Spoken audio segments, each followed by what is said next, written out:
quality health care, to provide outreach services in health, education, and workshops and empowerment. This is our third stop. We have done 2 in Anambra State, where we teach people everything you need to know about how to make soap and bleach.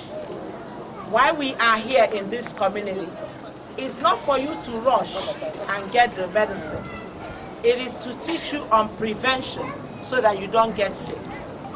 What do they say? Prevention is cheaper than cure. So the lectures you will get, the materials you will get, please pay attention. I'm going to give a brief overview before I make round with the official or the traditional ruler of the community. What we have today, like the coordinators, the Ekeoba women in the US, is 1, you're going to have dental screening in the van. We are waiting for the dentist to come. Your teeth will be clean. We are going to have a hydration stand over there where you will go and get free water and drink. And we will talk about the goodness of water. Inside this hall, you have the doctors. Please, before you go in there, you have to wash your hands. There's somebody in there that will spray the hand sanitizer before you go in there. Inside this hall also is where the pharmacy is and where we will hold the workshops. If you rush, you will not be able to enjoy all that we have. When it is time for the children, all the children will go in there to get their workshop and their gifts. When it is time for the girls and then the men, we are doing this at the same time as you're seeing the doctors. I know some people came first before others, but everybody will be seen. There are 8 doctors. If you relax, you will all be seen. When you finish, if you came for eye, listen very well. If you want to be seen for eye is that side at the old health center. You can do both eye and you still need to see the doctor. You come back. We're going to put a band in your hand, meaning you have seen this doctor, you need to see this doctor. When you finish seeing the eye doctor and you need eyeglasses, there are frames. Take a mirror, look at the frames that fit your face. They will give you a case and take your prescription for you and keep it. Once we have done your lenses, the coordinators will let the traditional ruler know and let you know the day you will come back to collect your glasses. Is it clear? Yes. If you need eye drops, you will get that one today. You come to pharmacy over there and get the eye drop. Mrs. Nkechi Angoriebo, the health director from Abia State, has been giving you people talk before. She is one of those that is very, very passionate about community outreach. So, before we go further, I want to thank very well the coordinators of this event. These women live in America or live abroad, but it is not everyone that wants to help and give. If you are able to have somebody who gives, thank them. It is not easy. It costs a lot of money to put this together, but they wanted to make sure that the community is healthy.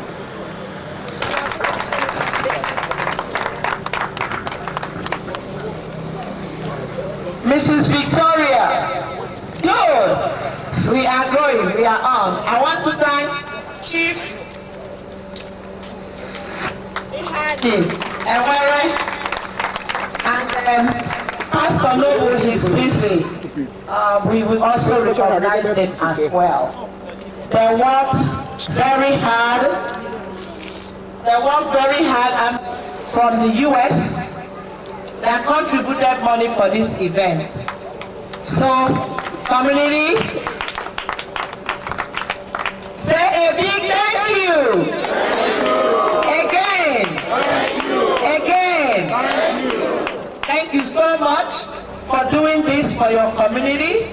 Everybody, like I said earlier, have people abroad, but it is a few of them that said they have to do this. They have a lot of gifts for you. Please do not rush. When we give you instruction, follow it. You are going to enjoy yourself. They also have snack. They also have water for you. Let me hand over a brief talk from the health director, Mrs. Nkechi Angorebe. And we are going to keep doing the screening, and I will take the traditional ruler and his cabinet around the different sections of what we have. Thank you. Onye gara ya measure the test ya sugar ya abubuwa ni ibi bẹẹni isi ke measure sugar ya na. Biko yo mi lọgachi azụ. Biko ọ ga-adị mma ka a tapịara ụmụ ihe a ka o doo anya otu esi hazie ya. Anyị wụ ndị na-akwanye ugwu na-eme ihe n'ugwu.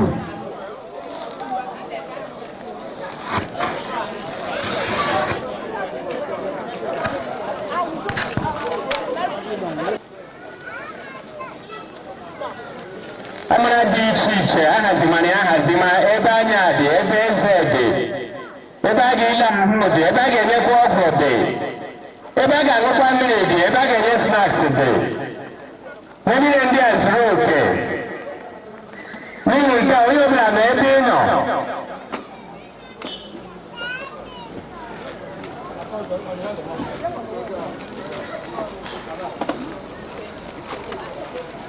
Ndị na-esi ya ga-aga ga-etogharị ha gaa hụkwa n'ihe o ji bịa ileta anyị.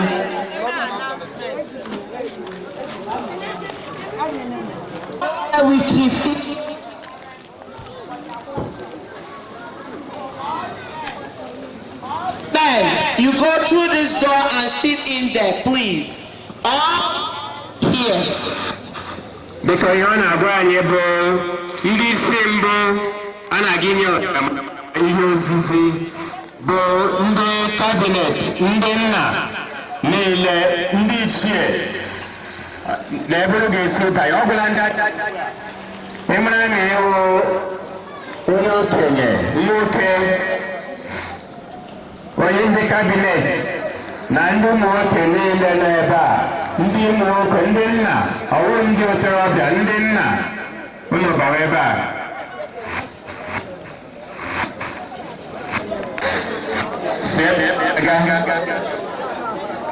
Ndị ọzọ nọrọ ndụ n'ụlọ, ndị okenye, ndị nna, chọọ m ịhụ ụmụ okorobịa.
this program now to the coordinator, Dr. Celestine Ekeze,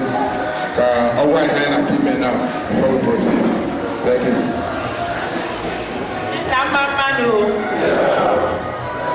This is a special workshop for men. It is going to be interactive. He will interpret when I finish. It's going to be interactive. This program by Ekeoba and the Ekeoba Women at Beacon of Hope is also here to identify the problems and needs that you have, so that when we come in the next time, we come with exactly what you need. But in the meantime, we're going to talk on preventive health, prevention of diseases. And we are going to start with hand washing, keeping your hands clean, because that's how you also prevent diseases. General cleanliness, hygiene of your person. When you come out, you are clean as a person. It does not matter whether you have money, you have work or not. This program does empowerment, in which we teach people how to make soap, to wash their clothes and wash their house. So we're going to talk about personal hygiene. Then I will hand over to one of the doctors who will talk to you about prostate health. And every male here is going to get a urinal. He's going to explain that to you. Another doctor will come and talk to you about diabetes. And Ekeoba is just going to raffle out a couple of things. Hand washing. And as I'm getting ready my stuff, Ekeoba and his assistant is going to go around and make sure that every male get a clipper. Because I'm going to come around and take a look at your hands.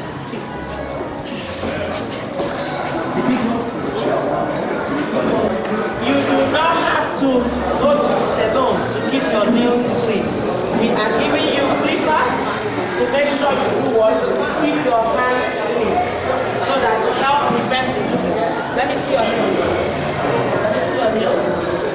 Okay, everybody's going to get a clipper. We want you to have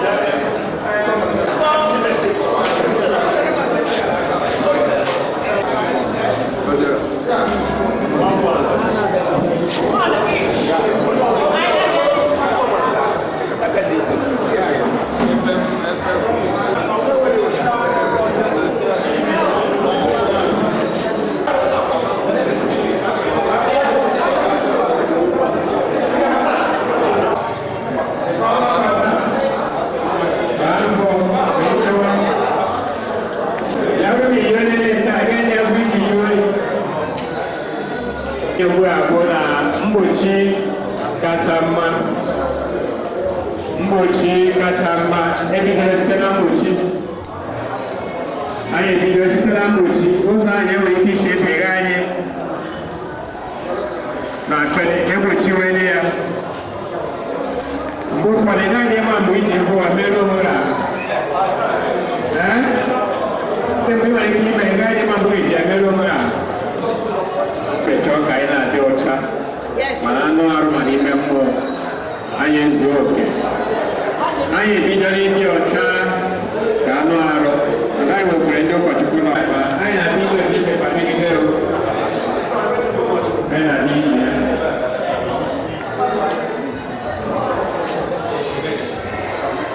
Kpacha anyị bụ ọdị mgbe anyị ga-eji. And what else? Good. And what else? Good. Very good. Who answered someone? He gets a gift. Okay, all of you. Okay, so everybody be careful. Okay, so to wash your hands, you need your water, your soap, and your towel. This is our water. We wet our hands. The next soap in your hands, and you rub your hands for 20 seconds. 1, 2, 3, 4, 5 to 20. After that, you rinse your hands with water. After rinsing your hand, then you dry your hand. The time it takes you to wash your hand, wet your hand, put soap, rub it, rinse it, dry it, is the same time it takes you to sing happy birthday. Remember all your children, you sing happy birthday to them, right? Good. Now we're going to practice that. Everybody stand up, put water. The second one is your soap. The third one, make sure you wash your hands well, your nails, in between your fingers, and then you rinse it, and then you dry it. So we're going to demonstrate it. As I start to sing happy birthday, I want you to watch your hand. 1, 2, go. Happy birthday to you. Happy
protection, you do what you're supposed to do.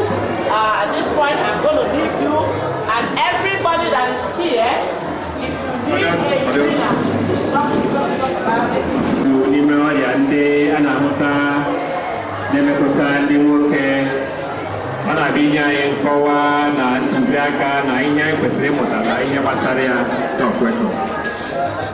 Good morning, all. I'm Dr. Emmanuel. I'm from Ekeoba. I'm so I'm using the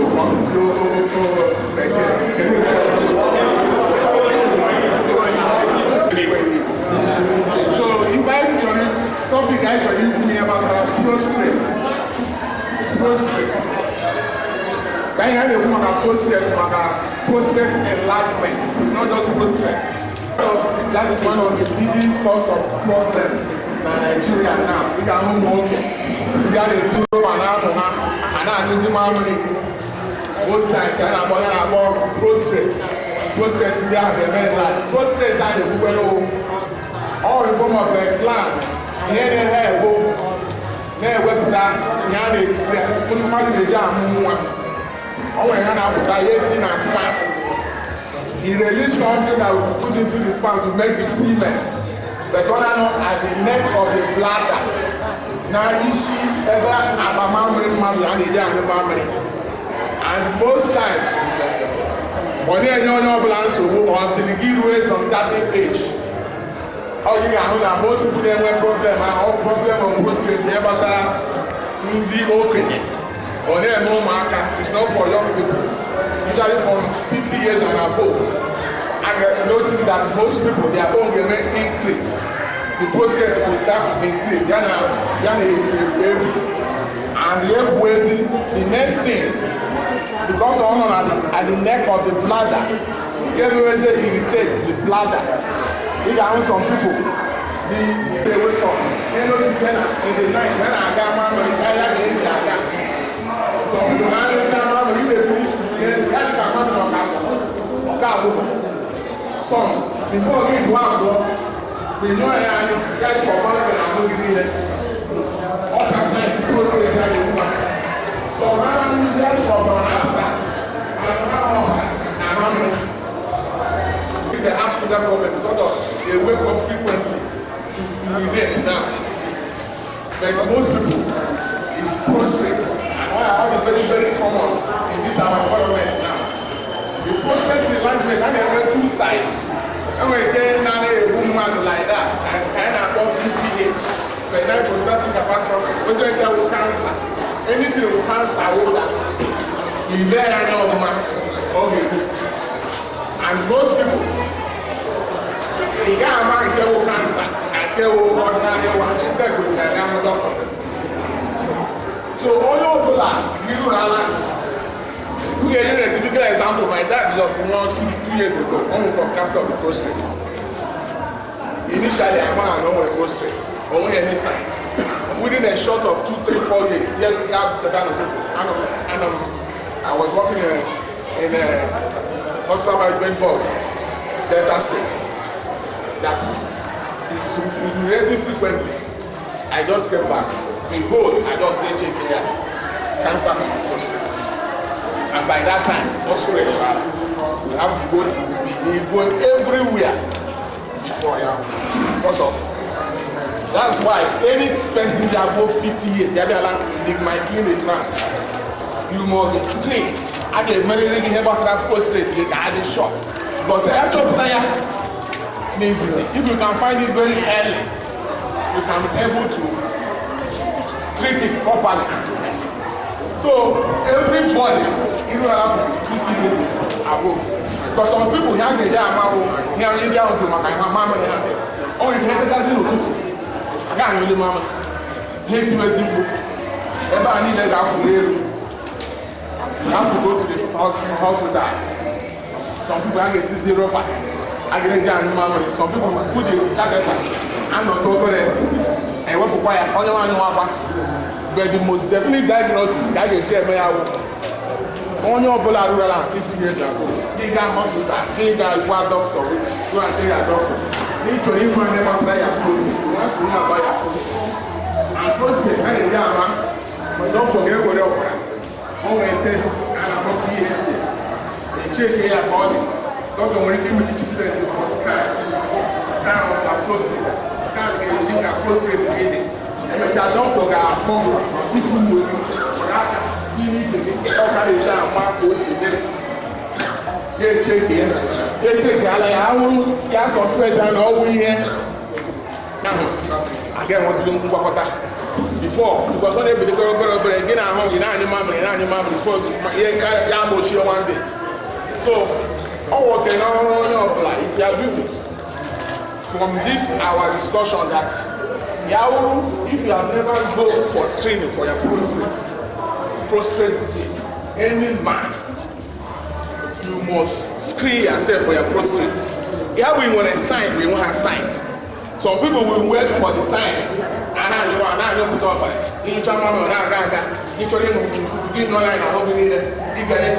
Up to so many times to urinate. You don't need to wait for that sign. Iru hala. The 8 or 15 above, gap for screening. Well, gap for doctor.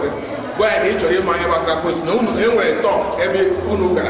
I got a prostate. They told me about the prostate, so you want to know your state of your prostate. And the doctor can mind how they made it. The earlier the better. What are they doing? The thing of those on your own. Oh, I had a so local. Oh, I did a so one again. Yeah, I was there. Oh, I see. Because some people when you came now, by the time he get presented in a hospital, that time all the lab very late. So, in summary, because I went to now, every man has prostate. Whether you women also have prostate. So here I want to visit one. Oh, okay, you know, around, you know, working there to the rubber. Then I got how much, but oh, and we are here like that. It's very, very common. So this topic will be very, very good for popular. On more popular, every man has the prostate, and prostate is at the neck of the bladder. And with age, you know, the older than the increase. Some people can't carry over so here we sit on the immediately. Some people have this very increase, here we need them down. You can just have the mouth now to that. You know, you have to if you not know that, you have to before we can usually come up with so we know how to see them. Give one all the market and doctor or mind was like a prostate. And from there, don't forget we say test in the area. And get in the area number. And then they send it for scan. And I know say today audition. Everyone had not to try no bola. When they are in a one sort of problem. We want to do the operation. Most of them are big and they will operation. Yeah, can do okay. Because in the money, I told you, and I can't really this my head. Never operate. Operation for prostate is for old people. It's not for young people. Those days, they used to operate somebody. They put you will sleep. People will be afraid. Am I going to sleep or die? This time they don't sleep for operation. All they do is focus spinal from here to here. They will just paralyze it. You can't run again and they don't do the operation. Because most times have that fear that operation is not for old people. They operate 70 years, 80 years because it's this. All they are can do okay. So for no do okay, they can have operation here. Oh my God, can have operation here. And most times the financing operation can have. So I encourage everybody to do that today. Now, all they are on everywhere, on very common. I am so I have on your blood, they go to my friend. Yeah, we double before. Make there as a gift. You can help us mark the status of your prostate. Because more than cancer common and the prostate problem. Thank you and God bless.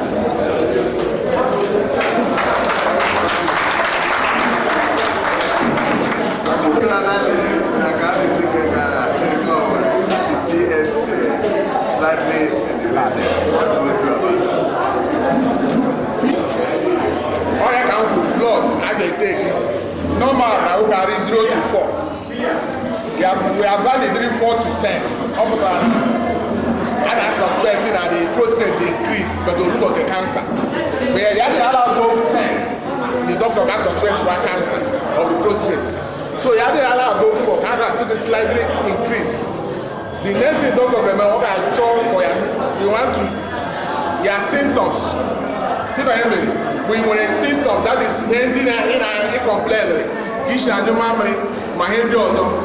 So when we get sent for scan, that is sure that it's not because when we hand also money the prostate PSA about somebody I want to take a see etigaka I want to hand also and then make a prostate back. So, Dr. Gadishaw, that one is slightly enlarged. Is it because of those things? And we can send that for scan. Maybe an rectal examination at the shop. The output is increased. I must say the way they need and follow it up.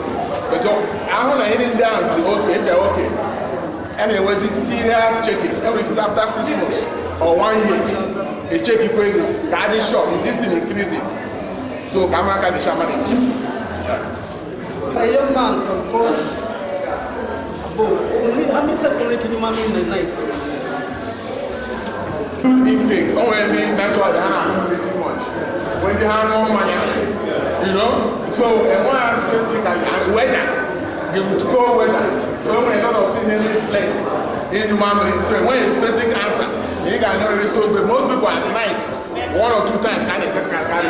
But then when that is getting inflex for them, but the process that are very common in young people like that.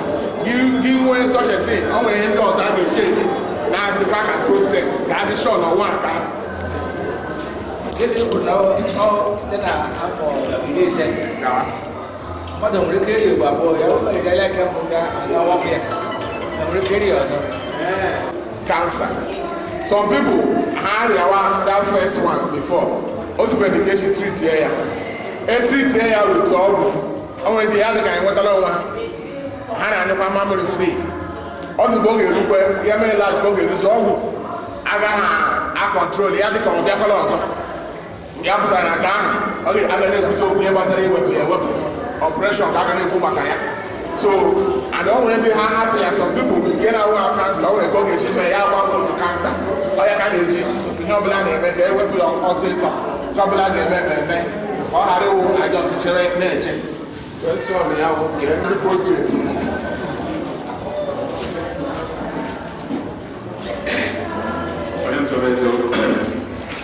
What of never saying you want the daytime? Frequently or postage possible. Now, well. Only when we're in our confession, some others have a big problem, and I know memory well. Even during the day or the night. But don't worry, other symptoms in the book. I want to say your memory well. Oh, when the hand you check, I perform inside. When the before hanging, before you ready to make a hand in there, wait. Some people hand are more. Some people hear you, hand you, relax. One I talk entering force before mama happen. I want to get before hand at the last. So other symptoms. Mama when I no na no mama frequently happen. I don't know when they prostrate. But if you mama prostrate frequently, then other symptoms. And that my age you, I got to go to camera. I dey shock. I want to when they prostrate. God they will go on mama no go there. Or to away that go on now. Only I know mama frequently, you have to talk to them when they prostrate. Or when this festival goes, you get back to money, because of this our environment, or one of like the now sense directly to specialists about the prostrate. Most of the doctor now extra India get them. So how job that here? How verify is it verify it to FMC? Kachamana here Masadri but one thing I check no do Kiga Gundo Kachamana. Oh, I had to go on one problem now. They want a doctor, don't make it. Yes, down in the or down in Jersey, or down in the Maganti, or down the doctor here check something relating to prostate. So yeah, basically I will direct you to the specialist now at the prostate.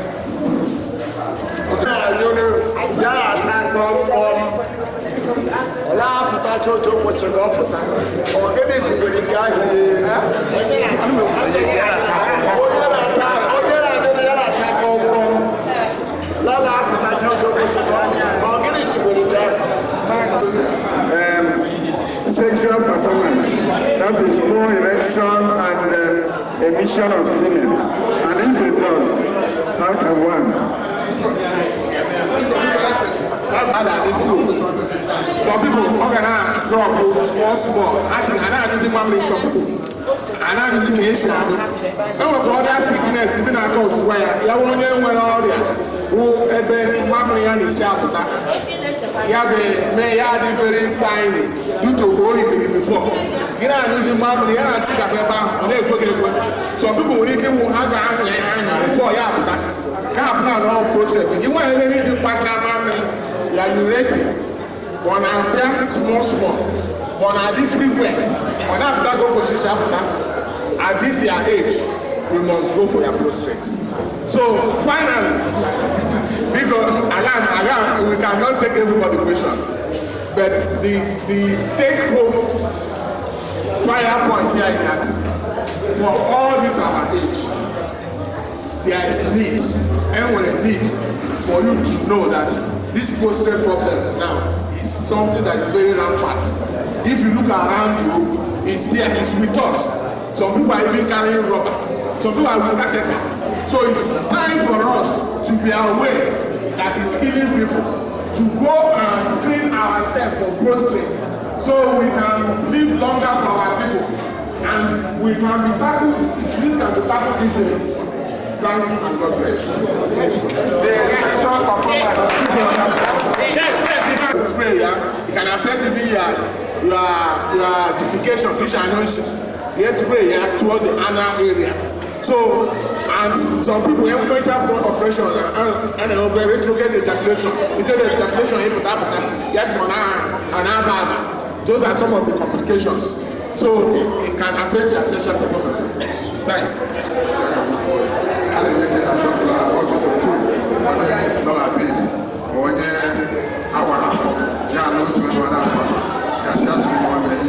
You must have seen this before. So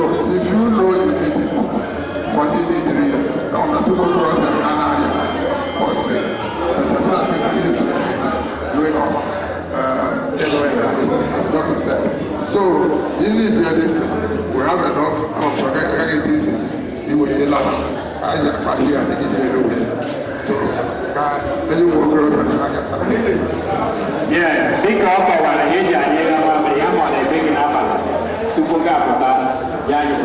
When you are okay, and opening from again to my man. Now, meaning the idea with it, meaning the Java Waller, meaning the idea with it. I want to tell you, a woman who live there, a woman who live there, they tell you.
You really have one or two things to tell us about where we are at this point in time. Yes, we're right inside the mobile clinic, hospital on wheels of Beacon of Hope Outreach USA. This is the mobile clinic van we used to go from community to community to provide community health outreach. So right now we're going to do dental here in the van. Patients are going to come in and the dentist is going to see them and his assistant is going to give them explanation of health talk and give them toothpaste and toothbrush. This van also have, the restroom and water, but right now the light is off. So this is where they are going to, when the patients start to come, then you start to come to record them. Okay. And do interview of both the doctor, the assistant, and the patient. Okay? It's going to do that. Yes. Thank you. So let them tell you and whatever to come. So we bring patient and you come back. So we go somewhere else. It's all right.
I'll take her to that place for examination.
Yes, here is actually a very wonderful department. Yes, can you explain, tell us your name and what you discovered is the problem of this woman? I'm Dr. Innocent Kelechi. I'm Dr. Innocent, I'm a dentist. Okay. The patient in question is that she has a hole on the tooth. We call it dental caries, the dental partition. It's usually caused by one, poor oral hygiene and also the patient's behavioral attitude towards her oral health. Okay. No. A lot of patients, they don't like going to the dental clinic. They only go to the dental clinic only when they start having pain or something. Like she started complaining that she has been having pain for the past 4 months. She has been doing it. She has been there. It might be because of lack of finance or because of what they believe that every time they go to a dental clinic is for extractions. Like normally, these the dental caries, understand? It has not gotten to the level where we're going to remove it. Like this procedure now, we're going to do feeling for her and she'll be okay. And she'll be okay. Yeah. People don't like going to dental clinic when they have a hole on it. We always advise everybody, like you're meant to see your dentist once in every 6 months for proper oral hygiene or instructions, and also there's what we call scaling and polishing. Now if you look at most of the times what causes the problem, people keep on asking themselves what was even you as you're videoing me. Okay. You might see that if you look at your teeth, you see a lot of deposits on your tooth, some black and white. That was not how it was during pressure. But people, once they see it or they neglect it, also, they always believe that they go to a dentist whenever they start having tooth problem, which is not the problem, which is not the right way. If you look at your teeth, you mean that you're standing outside, you're a dental patient, in the sense that all those deposits, we call it dental calculus. Okay. Now those are accumulation of microorganisms. Accumulation of microorganisms. And the more you leave it, the more it keep on eating up the two surfaces. Okay. And at the point also, you get to a point that once you get to the dentin, which is the sensitive part of the tooth, you start feeling pain. And that is when people start with the teeth. Sometimes, if you come to the clinic, it's either we remove the tooth or we do that sort of work, RCT, root canal treatment. We're able to keep the tooth and also make it into just with the crown it. Thank you very much. Yes, mommy, Ndewo. Yes, Iboye Bole. Ekeoba, Norma. Moria. Yes, can you hutara na ọgbakọ nke ụbọchị taa ndị ụmụnne anyị ndị nke si obodo oyibo na-abịanyere anyị aka ịgwọ ọrịa. Obi dị m ụtọ. Echere m olee otu m si eme ihe. Ana m aṅụ nri ya ihe. Ọgọdọ